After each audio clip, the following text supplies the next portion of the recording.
विपक्ष के नेता तो सवाल उठा रहे हैं कि क्या पीएम मोदी पहलगाम को भूल गए, क्या एक्शन क्यों नहीं ले रहे हैं। अगर आप भी ऐसा सोच रहे हैं तो आपको 3 घटनाओं के जरिए बताता हूं कि पीएम मोदी के काम करने का स्टाइल क्या है। और जब पीएम मोदी इतने रिलैक्स दिखते हैं, इतने चैन में दिखते हैं, तो सामने वाले का चैन छीन लेते हैं। उदाहरण से समझिए, साल 2016 में उरी आतंकी हमले का बदला लेने के लिए सर्जिकल स्ट्राइक की गई थी। 18 सितंबर 2016 को उरी में सेना के कैंप पर आतंकी हमला हुआ। इसका बदला 28 सितंबर को सर्जिकल स्ट्राइक के तौर पर लिया गया था। सर्जिकल स्ट्राइक से पहले पीएम मोदी बिल्कुल सामान्य दिख रहे थे। 26 सितंबर को पीएम मोदी ने CSIR के प्लैटिनम जुबली फंक्शन का उद्घाटन किया था। 27 सितंबर को पीएम मोदी ने माता अमृतानंदमयी के 63वें जन्मदिन पर संबोधन दिया था। 28 सितंबर जिस दिन सर्जिकल स्ट्राइक हो रही थी, उस दिन पीएम मोदी ने प्रगति प्लेटफॉर्म के जरिए लोगों से बात की थी। यानी दुनिया के सामने पीएम मोदी बिना किसी तनाव के, बिना कोई लोड लिए रोजमर्रा का काम करते दिख रहे थे सर्जिकल स्ट्राइक के पहले, जैसे आज दिख रहे हैं। लेकिन अंदर ही अंदर पाकिस्तान के आतंकियों के खिलाफ सर्जिकल स्ट्राइक की प्लानिंग एग्जीक्यूट हो रही थी। उरी में सेना के कैंप पर हमले के 10 दिन के अंदर पीएम मोदी ने बदला लिया था। इस दौरान किसी को भनक भी नहीं लगी कि पीएम मोदी क्या प्लानिंग करके बैठे। इसी तरह से 2019 में पुलवामा हमले के बाद पीएम मोदी ने किसी को पता नहीं लगने दिया था कि उनके मन में क्या चल रहा है। पुलवामा हमले के 12 दिन के अंदर भारत ने बालाकोट में आतंकियों के ठिकानों पर एयर स्ट्राइक की थी। उस समय भी पीएम मोदी रेगुलर तरीके से ही अपना काम कर रहे थे। आपको याद दिलाता हूं, भारत ने 26 फरवरी 2019 को बालाकोट में एयर स्ट्राइक की थी। 24 फरवरी को, यानी एयर स्ट्राइक के 2 दिन पहले, पीएम मोदी के 4 अलग कार्यक्रम थे। 24 फरवरी को पीएम मोदी के मन की बात का प्रसारण हुआ था। उसी दिन पीएम मोदी स्वच्छ कुंभ, स्वच्छ आभार कार्यक्रम में शामिल हुए थे। फिर पीएम मोदी ने प्रयागराज कुंभ में संगम स्नान किया था और शाम को पीएम मोदी ने गोरखपुर में किसान सम्मान निधि योजना लॉन्च की थी। पब्लिक हैरान थी कि भाई चल क्या रहा है, कुछ होगा कि नहीं होगा। पीएम मोदी अपना काम कर रहे थे, सेना अपना काम कर रही थी। 25 फरवरी को पीएम मोदी ने नेशनल वॉर मेमोरियल देश को समर्पित किया था एयर स्ट्राइक के 1 दिन पहले। और एयर स्ट्राइक से ठीक पहले पीएम मोदी एक टीवी चैनल के कार्यक्रम में शामिल हुए थे। यानी तब भी पीएम मोदी को देखकर कोई नहीं कह सकता था कि देश इतना बड़ा एक्शन लेने जा रहा है, जैसे आज लोग कह रहे हैं कि कब होगा कब होगा। बॉस, ये एक देश का जवाब है। ये ऐसे आपके लिए फिल्म नहीं बन रही है कि आपके एंटरटेनमेंट के लिए, कि भाई अभी आपका मूड हो गया तो अब तो 5 दिन हो गए, अरे अब तो 10 दिन हो गए, अब कर देना लॉन्च, चाहिए फिल्म को लॉन्च कर देना चाहिए। आपके एंटरटेनमेंट के लिए नहीं हो रहा है boss, it's a serious business. ये एक देश काम कर रहा है, देश के सैनिक काम कर रहे हैं, एक एक स्ट्रैटेजी बन रही है, कैसे कब क्या एग्जीक्यूट होना है। वो आपके हमारे लिए नहीं कर रहे, वो देश के लिए कर रहे हैं। वो वाहवाही के लिए नहीं कर रहे, वो आपको हमको सुरक्षित रखने के लिए कर रहे हैं। और इसलिए उन पर भरोसा रखिए, संयम रखिए। पाकिस्तान से पूछिए ना, उसको समझ में आ रहा है कि यहां क्या चल रहा है, क्योंकि खबर तो उसके पास भी इधर उधर से थोड़ी बहुत आती होगी। उसमें आग लगी हुई है। पीएम मोदी की खासियत यह है कि विपरीत परिस्थितियों में भी वो परेशान नहीं होते। पीएम मोदी की बॉडी लैंग्वेज से ऐसा लगता ही नहीं है कि वो कोई खास प्लानिंग करके बैठे हुए हैं। इस बार भी वैसा ही पैटर्न देखने को मिल रहा है। पीएम मोदी की बॉडी लैंग्वेज और बैठकों से पाकिस्तान को कुछ समझ नहीं आ रहा कि क्या होने वाला है। आप खुद देखिए, पहलगाम अटैक के बाद पीएम मोदी सऊदी अरब का दौरा छोड़कर भारत आए। उसके बाद से लगातार अलग अलग कार्यक्रम में शामिल हो रहे हैं। पंचायती राज दिवस कार्यक्रम में भी शामिल हुए, फिर इंडिया स्टील प्रोग्राम को संबोधित किया। उसके अगले दिन रोजगार मेले में 51,000 युवाओं को नौकरी के प्रमाण पत्र दिए। अभी 2 दिन पहले ही पीएम मोदी ने युग्म कार्यक्रम को संबोधित किया और आज वेव्स समिट में शामिल हो गए। भाई, देश थोड़ी रोक देंगे पाकिस्तान जैसे भिखारी देश को ठोकने के लिए। वो कह दिया सेना कर देगी, देश को आगे बढ़ाना है। इसी बीच पाकिस्तान से एक और बड़ी खबर। पाकिस्तान के खैबर पख्तूनख्वा में हड़कंप मच गया है। खैबर पख्तूनख्वा में सायरन सिस्टम लगाया गया है। पाकिस्तान को पश्तूनों की बगावत का डर सता रहा है। यानी जो हमने आपको कहा था कि हो सकता है पाकिस्तान चौतरफा गिर जाए। इधर भारत ठोकने को तैयार है, उधर बलूच आर्मी है, इधर पश्तून जो है वो बगावत का उनका डर सता रहा है, और उधर तालिबान भी जो है वो पाकिस्तान को बड़ा सबक सिखा सकता है। तो जहां पाकिस्तान कराची और इस्लामाबाद और अपने पोर्ट्स को सिक्योर करने में लगा है, दूसरी तरफ उसे डर सता रहा कि कहीं खैबर पख्तूनख्वा में विद्रोह ना हो जाए, इसलिए वहां सायरन सिस्टम लगा दिया गया है। पाकिस्तान से ही एक और बड़ी खबर आ रही है, आपको वो भी बता दूं। भारत के डर से पाकिस्तान एयरफोर्स में भी हड़कंप है। पाकिस्तानी एयरफोर्स ने एक नया वीडियो जारी किया है। पाकिस्तानी वीडियो में युद्ध की तैयारियों के बारे में बताया गया है। पाक एयरफोर्स को भारत की एयर स्ट्राइक का डर है।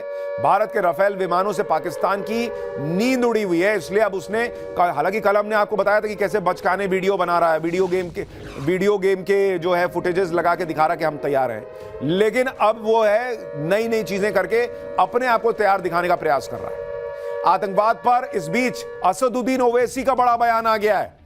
पीओके वापस लेने का यही सही समय है, ओवैसी कह रहे हैं। उनका कहना है कि घर में घुसकर मारना नहीं है, वहीं बैठ जाना है। अब आतंकवाद को खत्म कर देना चाहिए। पीओके भारत का है और उसे वापस ले लेना चाहिए। सुनिए ओवैसी क्या कह रहे हैं। अब के बार अगर कुछ एक्शन ले रहे तो घर में घुस के बैठ जाना, घर में घुस के मारते बोले ना, अब घर में घुस के बैठ जाना, खत्म, ये होना चाहिए। पीओके ले लेना नहीं, अरे गवर्नमेंट खुद बोल रही।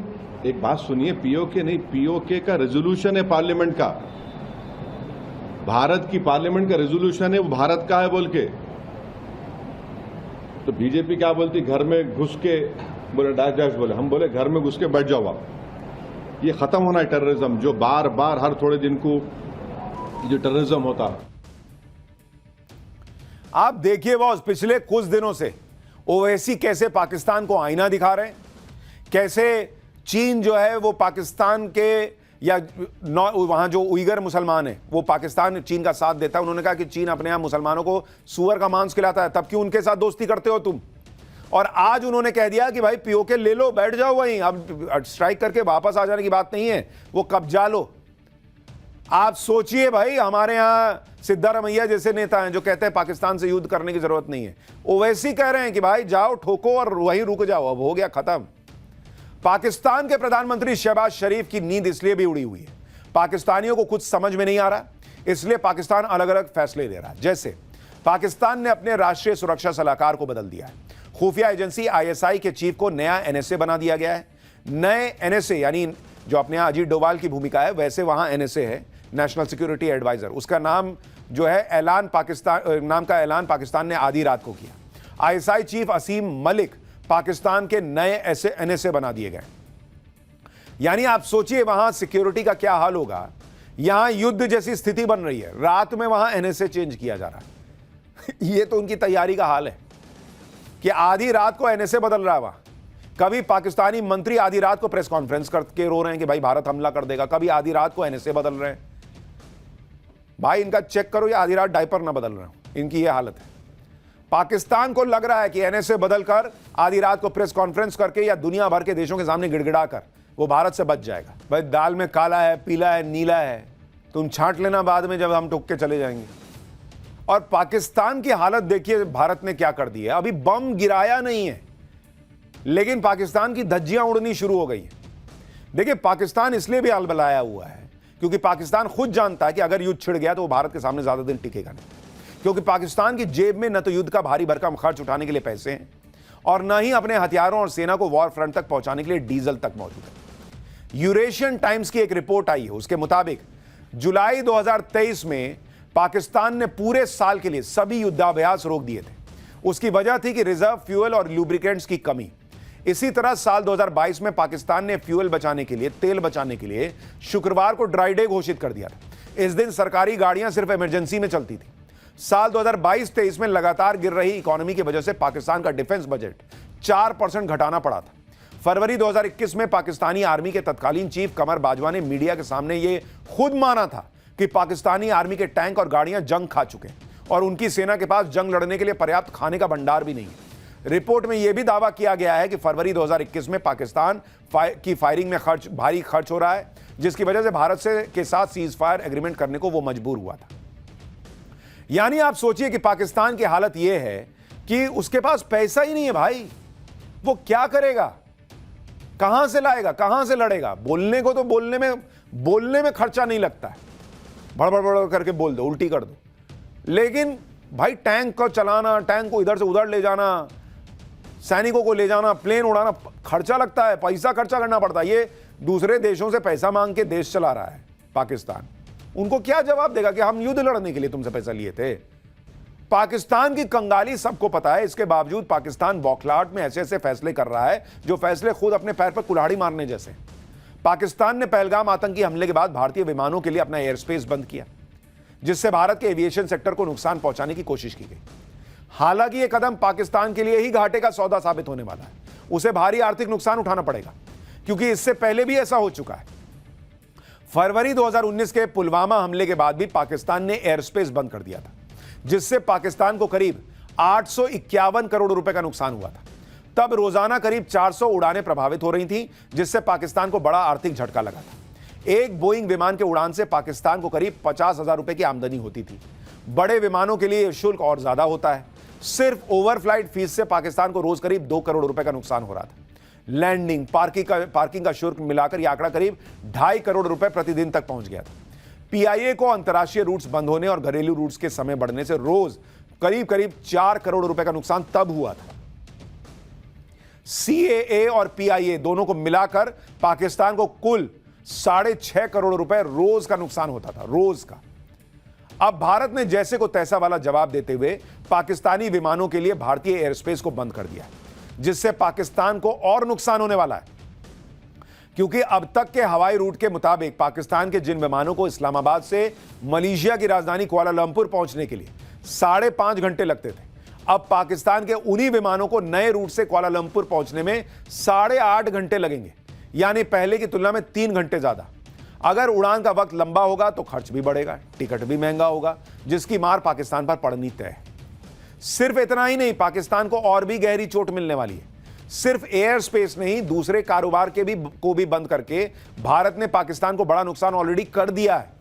मोदी सरकार भारतीय प्रोडक्ट्स के पाकिस्तान को तीसरे देशों के जरिए हो रहे इनडायरेक्ट एक्सपोर्ट की जानकारी जुटा रही है। इसका मकसद इस तरह के एक्सपोर्ट रूट्स को बंद करना है।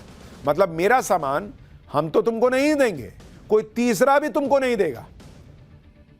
क्योंकि ये क्या करते थे कि भाई तीसरे देश से भेज दिया, दुबई वगैरह से वो कर दिया या ले लिया। नहीं भाई, पाकिस्तान को होने वाले इस इनडायरेक्ट एक्सपोर्ट का डेटा कस्टम और एक्सपोर्ट प्रमोशन काउंसिल जैसी संस्थाओं से लिया जा रहा है। GTRI यानी ग्लोबल ट्रेड रिसर्च इनिशिएटिव के मुताबिक इनडायरेक्ट एक्सपोर्ट के जरिए हर साल करीब 84,000 करोड़ रुपए से ज्यादा के भारतीय प्रोडक्ट दुबई, सिंगापुर और कोलंबो जैसे पोर्ट से होते हुए पाकिस्तान पहुंचते हैं। भारतीय कंपनियां इन पोर्ट्स पर अपना माल भेजती हैं, जहां इंडिपेंडेंट कंपनियां उन्हें बॉन्डेड वेयरहाउस में रखती हैं, ब्रांडेड वेयरहाउस में। इन वेयरहाउस में माल पर लगे लेबल और दस्तावेज बदल दिए जाते हैं ताकि ये पता न लगे कि ये प्रोडक्ट भारत के हैं। इसके बाद ये माल पाकिस्तान भेजा जाता है, जहां भारत से सीधे ट्रेड पर बैन लगा है। इसके अलावा मोदी सरकार ऑनलाइन प्लेटफॉर्म्स के जरिए पाकिस्तान में होने वाले एक्सपोर्ट की भी जांच कर रही है। यानी नरेंद्र मोदी सरकार हर तरफ से कसे जा रही है। अब यह भी देखिए कि अगर मोदी सरकार पाकिस्तान को होने वाले इस इनडायरेक्ट एक्सपोर्ट पर लगाम लगा दे तो पाकिस्तान को नुकसान कितना होगा। पाकिस्तान का हर साल होने वाला कुल इंपोर्ट करीब 5 लाख करोड़ रुपए का है, जिसमें डायरेक्ट और इनडायरेक्ट इंपोर्ट के जरिए भारत का हिस्सा करीब 1 लाख करोड़ रुपए। ऐसे में अगर भारत की तरफ से पाकिस्तान को होने वाले एक्सपोर्ट पर पूरी तरह बैन लग गया तो पाकिस्तान के कुल सालाना इंपोर्ट का 20% हिस्सा एक झटके में साफ हो जाएगा। जब भारत ने पाकिस्तान से कारोबार बंद करने का ऐलान किया तो जवाब में पाकिस्तान ने भी कह दिया कि हम भी कारोबार बंद कर देंगे। अब ये आंकड़े भी देख लीजिए कि कारोबार बंद होने से नुकसान किसका ज्यादा है। भारत को बहुत ज्यादा कोई फर्क नहीं पड़ने वाला है, क्योंकि साल 2024-25 में अप्रैल से जनवरी के बीच पाकिस्तान ने भारत से करीब 3783 करोड़ रुपए का इंपोर्ट किया। इस दौरान भारत ने पाकिस्तान से मात्र 3 करोड़ 72 हजार रुपए का इंपोर्ट किया। यानी पाकिस्तान ने भारत की तुलना में करीब 1000 गुना ज्यादा सामान मंगाया। और साल 2023-24 के आंकड़ों पर नजर डालें तो पाकिस्तान ने भारत से करीब 10,000 करोड़ का इंपोर्ट किया, जबकि भारत ने पाकिस्तान से सिर्फ 24 करोड़ का इंपोर्ट किया। यानी पाकिस्तान ने भारत की तुलना में करीब 410 गुना ज्यादा इंपोर्ट किया। तो तुम हमको क्या कह रहे हो कि तुमको नुकसान हो जाएगा?